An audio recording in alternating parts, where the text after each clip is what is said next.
We sat beside some strawberries, just Mary and me, watching little changes, as quiet as can be.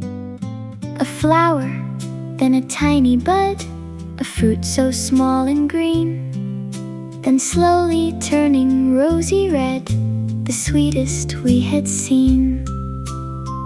"How did you do that?" Mary asked, her eyes so wide and bright. "I didn't," I said with a smile. "That's Mother Nature's might."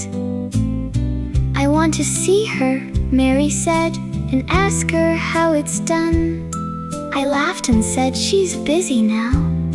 She's working for everyone.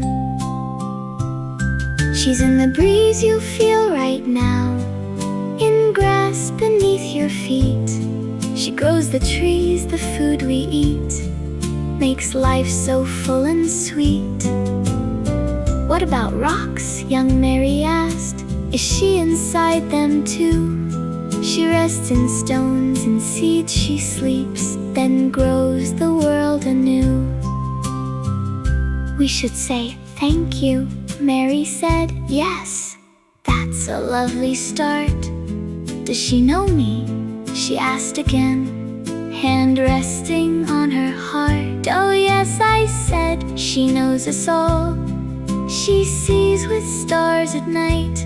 She smells the fire, sends cooling rain, and paints the sky with light. She fills the rivers, moves the seas, keeps oceans salty blue. She whispers softly through the wind. If you listen, you might too.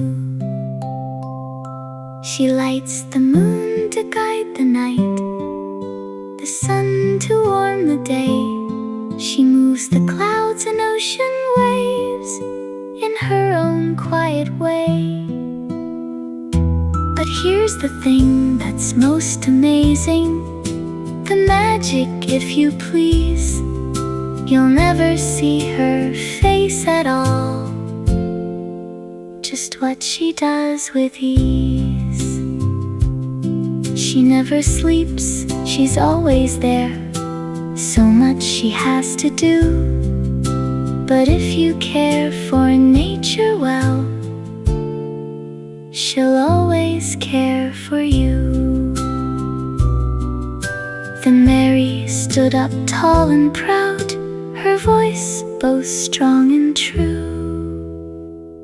"Thank you, Mother Nature." The wind whispered softly, "I hear you."